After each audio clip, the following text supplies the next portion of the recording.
What's going on, you guys? With you guys to the channel, it's your boy Big Dog back with another one take review. Y'all gotta excuse the light once again. Your boy not at the crib. See if I just stay right here in this exact spot. Really, we make it through this review in one piece. But I don't know because I'm pretty excited because I got to see Black Widow last night. I got to see it in the theaters. I was anticipating it, but I'm not gonna lie, my anticipation kind of started like dying down and down and down because like it just kept getting pushed back. And like, so the excitement wasn't there as much as I kept seeing so many trailers, so many TV spots, and you couldn't just avoid them. So I'm just like, all right, cool, whatever. But like, yeah, I actually got to see it last night, and I think as far as like Marvel solo film, I think it's one of the better ones. I enjoyed it quite a bit actually. I think it's exactly kind of what I expected it to be though, which is still a positive. You know what I'm saying? But getting straight off into it, obviously, it's a solo Black Widow film starring Scarlett Johansson, and it pretty much takes place in between Civil War and Infinity. And is it Civil War and Infinity War? Yeah, Civil War and Infinity War. So we get to see what Natasha Romanoff was doing during this whole time. She pretty much like goes off the grid because of obviously she violated the Sokovia Accords, and now she's out. She gets reunited with her family. You know what I'm saying? Because there's this organization called, well, not the organization, this person who's running the Red Room, which is a place where like she was raised at, where like they teach these girls how to become assassins and spies and stuff like that. And she thought they was gone, but they actually still around. So she finds that out by her sister. This is also this non-spoiler. This is all I'm giving you is basically the synopsis. Okay, so she finds this out by her sister Yelena, played by Florence Pugh, who's I thought was amazing. And so they have to get together to try to take down the Red Room once and for all because this whole thing, this person behind this and the Red Room had pretty much destroyed their lives as children. You know what I'm saying? They never.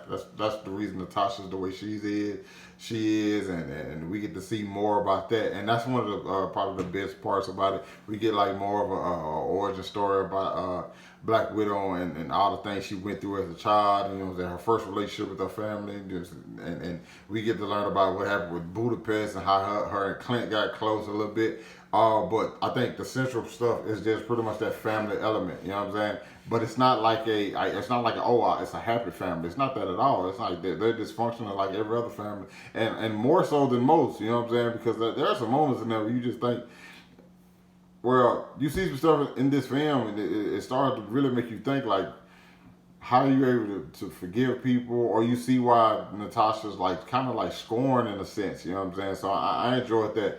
Scarlett Johansson though, one of the things I would have to say, like her character kind of take like not a back seat, but I don't feel like she was a star in her own movie. Now she was really good, and the emotional stuff, which we don't really see from Black Widow's character, that was there. I think she was a lot more vulnerable in this movie than she's been in a lot of other ones, simply because this one is more tied to like her backstory and stuff like that. So I did enjoy that, but at the same time, the person I think who I was looking forward to, and I pretty much predicted this before this film even came out. I said the person I was going to be looking forward to seeing the most was Yelena, played by Florence Pugh, and Florence Pugh was exceptional. I love Florence Pugh every time I've seen her. Little Women, Midsommar, even though I hate that movie, I thought she was great in it.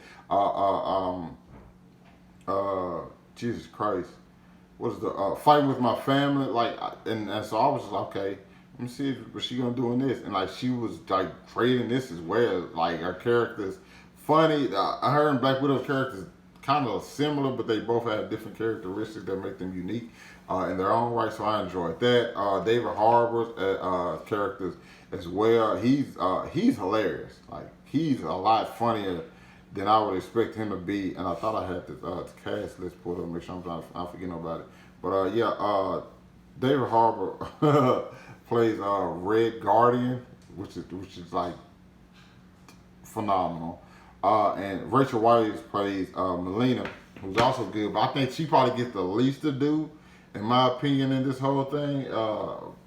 We don't really get like 2 minute moments with her, other than like one scene in particular that takes place at like the dinner table, which you see in the trailer. I thought that scene was like great for every character. Like just absolutely stunning. But I still do think Florence Pugh's character kind of like stole the show. And as far as how the movie pretty much plays like an action film because there's a lot of action. There's the car chases, the stuff you see in the trailer with them falling down from the sky, like some really good hand to hand combat with the main villain Taskmaster, who cold. Don't get enough of how cold he is though. How cold he is though. And which is kind of a bummer, you know what I'm saying? Because all the fights you see with him, it's just like, okay, wow, this person does know how to do all these moves that we've seen. Because it's just a person who's able to see somebody's moves once, and he's able to copy them like verbatim. And we see that because like we get some flashbacks to Black Panther, Captain America, Hawkeye, Winter Soldier, all those type of things. I'm just like, wow, this is dope to see. But I think Marvel pretty much fell back into their villain thing. You know, like Marvel never really just have a lot of great villains, and I think this is definitely the case because Taskmaster is cold as he was like throwing them hands. That's pretty much where it stops at right there. Everything else with it, you know what I'm saying, is not as great. And from the person behind the red room, with the typical. Very, very typical cliche villain, especially for what's going on. And you expect you to hate that villain more just simply because you see what's happened, like his ties to Natasha and her family. You expect it more. And a couple other little things were just kind of like predictable. I think there was one scene in particular, once you saw it happen, you pretty much just kind of just like knew what was up after that. So that was kind of disappointing. Overall, like the fights, like I said, they were good. The characters, they were all fun and unique in their own right, and you just kind of like on a ride, you know what I'm saying? And I do like another like something they did kind of like a spy element, more that kind of reminded me of like Civil War or even something like a Mission Impossible. I'm like, oh, okay, that was really cool how you did that. So overall, like I was enjoying it, and how it fits in, like. Personally, I still wish we could have saw this, and this is just something that we can't go back and change. I wish I would have saw this like in between Civil War. You know what I'm saying? I wish this movie came out years ago. I think it would have been. I'm not gonna say it would have been better. I just say, just based off what happened, I think this movie would have hit more. Granted, they would have had to take out a certain scene, just because. But like overall, I think this movie would have hit more. Especially after. I mean, obviously, spoilers for Endgame, I guess. We know Black Widow's dead. So if we would have got this, we'd have been able to connect with the character. We'd have been more connected to Black Widow than we were at the time of her death. So that's my only thing. I'm trying to think of anything else that just sticks out to me. Like the chemistry is on point. Like it's on point. The visuals, I like the visuals. I really, really like the visuals. Some good score. It's just overall a really dope movie. You know what I'm saying? I think this is, as far as like Marvel movies, this is probably gonna be one of the ones that has more of the rewatchability factor rather than, and I'm gonna say that on its own, because I think a lot of Marvel movies have rewatchability, but I think that's kind of like, as far as like a lot of people went back. Make sure I preface this the right way. A lot of people went back and watched Winter Soldier after Falcon and the Winter Soldier came out, right?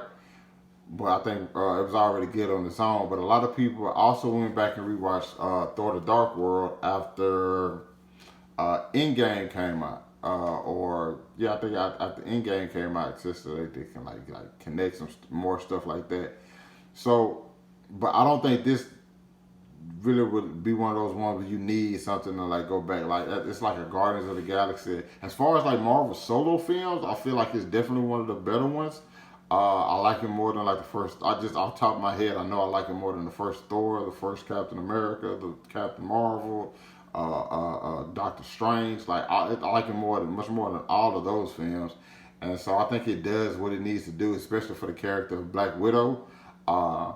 It's just my only like not complaint, but like wish was that we would have got to see this earlier.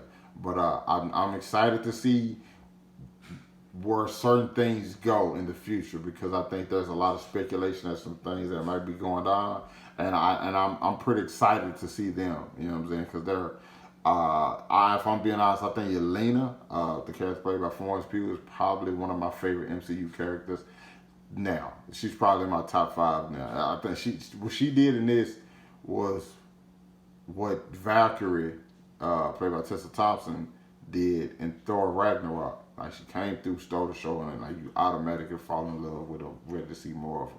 You know what I'm saying? So she pretty much falls into that whole category as well. So probably my top 3 Marvel characters right now in the MCU would probably be Spider-Man, Valkyrie, and Yelena. You know what I'm saying? No particular order, by the way. So yeah, I'm excited to see more of what they do after this because it has an interesting ending with like some certain things not fully finished. You know what I'm saying? But the movie's finished, but like certain things not finished. Also, like I said, one more complaint that I think I would have is the no sale, factor, and by that I mean Black Widow didn't sell at all. Like she got in like certain situations and just got okay. You remember the end of John Wick 3? How my boy John Donnie, needed to be helped after he fell off the building. Black Widow has something similar to that, and she just keeps rolling. Like no sale at all, like no limp, no nothing. It's just like a lot of times she like kind of no sold at all to the point where I'm just like, how you like you don't have to be dead, but you have to at least be hurt by some means. And it seemed like she couldn't be hurt in this thing, except for one thing in particular, what she does to herself. If you've seen the film, you know exactly what I'm talking about, which was a little bit disturbing, but I thought it was good for what that needed to be done in that moment. But yeah, that's only like the no selling, the lack of Taskmaster, the bland villain. I'm just trying to think about all the cons, and the fact that I wish this would have came out a couple years ago. But other than that, yeah, this jump roll. I can't wait to see it again. I saw it in theaters. I'm probably gonna get on Disney Plus. Probably gonna catch another matinee probably next week or something like that. So I'm saying. So I don't know if I'll be doing a spoiler review. Possibly. I gotta see what the crew talking about. Maybe I could do a spoiler review with them. If so, I'll just let you guys know, like on my community post. Or I might just do my own. I might just, you know what I'm saying. I think I don't want to do a spoiler review until I see the film for a second time, just so I know I can like write certain stuff down and certain points I really want to talk about. But yeah, there we go, man. That's just my review for. What am I? I have to grade this. I have to get this thing a grade. I'm grading. I'm gonna give it a B. This was good. It was a good movie. This is definitely a good movie. Probably the second best female-led superhero movie, in my opinion. I might be just like thinking too fast. Wonder Woman's still number 1, but it's definitely better. Like I said, it's definitely better than Captain Marvel. I think I enjoyed it more than Birds of Prey. And definitely more than Wonder Woman 1984. I'm trying to think. Damn, it's bad. It's not that really many. But yeah, you guys, if you've seen it, let me know what you thought about it down in the comments. Hit that like button. Subscribe to my channel. Thanks for watching the video. Hope you guys staying safe, and I'll catch you with you guys later. Peace.